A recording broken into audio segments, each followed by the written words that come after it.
When black plumber Jackson Phillips arrived at a wealthy white man's home, he faced sneers and doubt before stepping inside. But when a burst pipe unleashed a flood, threatening to destroy everything, Jackson's skill became their only hope. How he turned humiliation into a life-changing moment will shock you. But let's start at the beginning.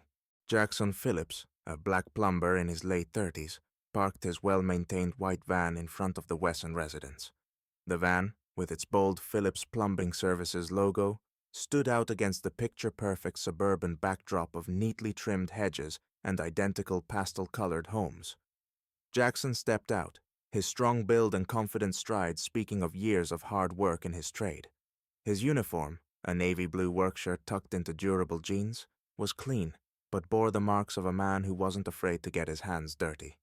His sturdy boots clunked against the pristine cobblestone driveway as he approached the front door. The homeowner, Richard Wesson, stood waiting with crossed arms and a disdainful expression. Richard, in his mid-50s, was the embodiment of upper-middle-class entitlement. His salt and pepper hair was meticulously combed, and his crisp khakis and polished brown loafers gleamed in the late morning sun. His pale blue button-down shirt, without a single crease, completed the image of a man who saw himself as above the fray of manual labor. Richard's eyes flicked up and down Jackson, his face tightening into a faint grimace. "This must be a mistake," he said, his tone dripping with skepticism. "I expected someone more qualified." Jackson had heard it all before, the pauses, the condescension, the insinuations. He let the comment roll off, as he had countless times before. Keeping his voice steady, he said, "Sir, you called for an emergency pipe repair. I'm here to fix it." Richard hesitated, then stepped aside with a reluctant wave of his hand. "Fine," he muttered, barely masking his disdain. "But I have standards, you know." Jackson suppressed a sigh as he entered the house. It was the kind of home that screamed wealth and vanity. Spotless marble floors gleamed under the light of a chandelier so massive it seemed out of place in a suburban living room. An open floor plan showcased sleek, modern furniture arranged more for show than comfort. Abstract art adorned the walls, each piece more baffling than the last, and the faint scent of lemon cleaner lingered in the air. But beneath the house's pristine exterior was a different reality. The faint sour smell of stagnant water wafted up from the basement, betraying the emergency that had brought Jackson there. Richard, now following Jackson with a forced air of detachment, pointed toward a door at the back of the house. "Basement's down there," Richard said, his tone brisk. As Jackson moved toward the door, Richard couldn't resist another dig. "Nice tool belt, by the way. Fancy for plumbing work." Jackson paused, letting the comment hang in the air before continuing without a word. He pushed open the basement door and was immediately hit with the overpowering odor of mildew and damp wood. Descending the stairs, he found the source of the problem.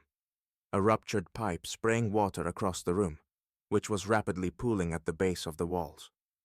Boxes and storage bins floated like forgotten rafts, and the sound of rushing water echoed ominously.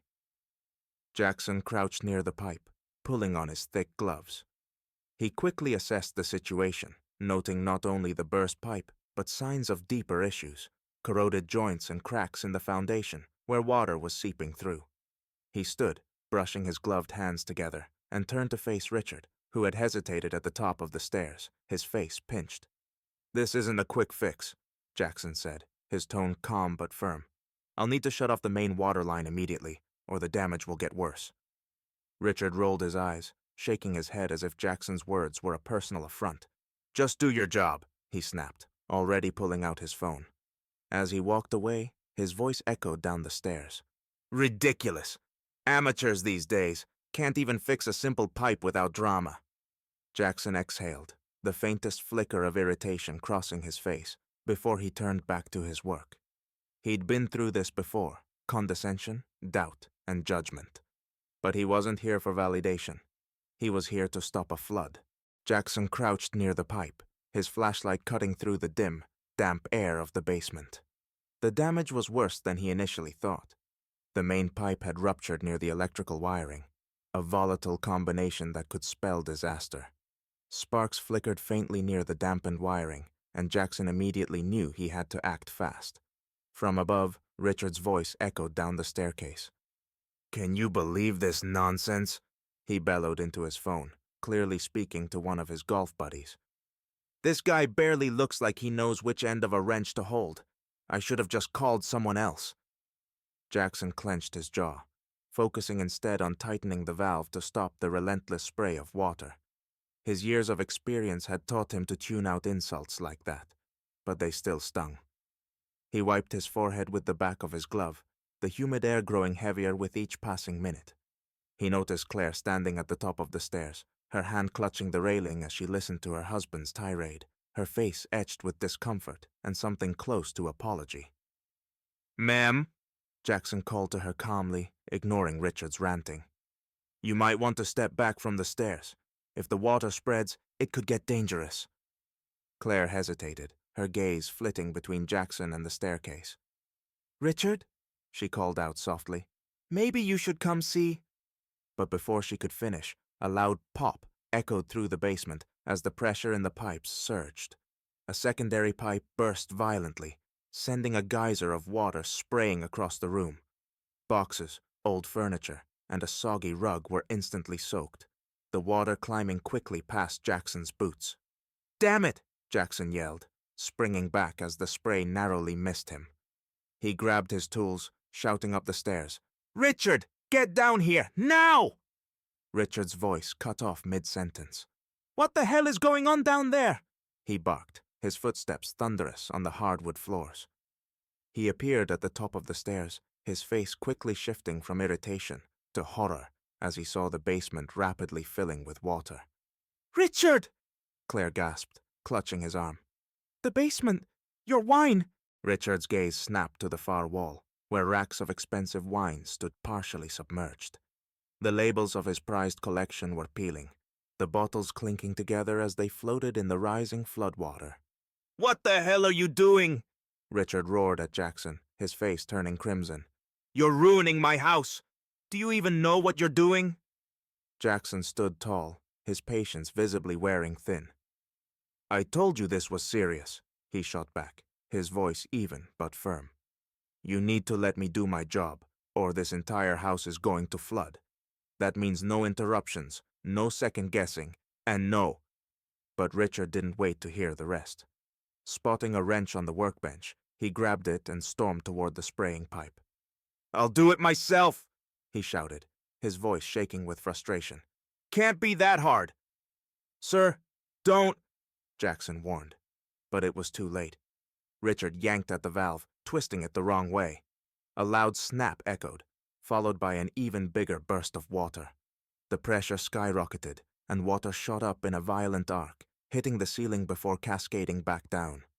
The floodwaters surged faster now, creeping up the basement steps and beginning to soak the carpet of the living room above. Claire, visibly panicked, grabbed Richard's arm. "Richard, stop! You're making it worse!" she pleaded, her voice trembling. Richard looked around, his face pale as the full weight of the situation began to dawn on him. The pristine image of his perfect home was unraveling before his eyes. "This is your fault," he snapped at Jackson, though the accusation rang hollow. Jackson didn't flinch. Instead, he stepped closer, his tone commanding. "If you don't step back and let me handle this right now, your whole house could flood. Electrical fires, structural damage, you name it. Is that what you want?" Claire interjected, her voice firm now. "Richard, listen to him." She gripped his arm tighter, her expression imploring. "This is out of your hands. Let him fix it before it's too late." For once, Richard was silent, his face slack with shock. Slowly, he dropped the wrench, the sound of it clattering against the soaked floor loud in the tense silence. He stumbled back toward the stairs, Claire gently guiding him. Jackson wasted no time. "Stay upstairs," he called after them, already reaching for the main valve again. "And for the love of God, don't touch anything else." As the basement continued to fill with water, Jackson worked methodically, his calm professionalism standing in stark contrast to the chaos around him.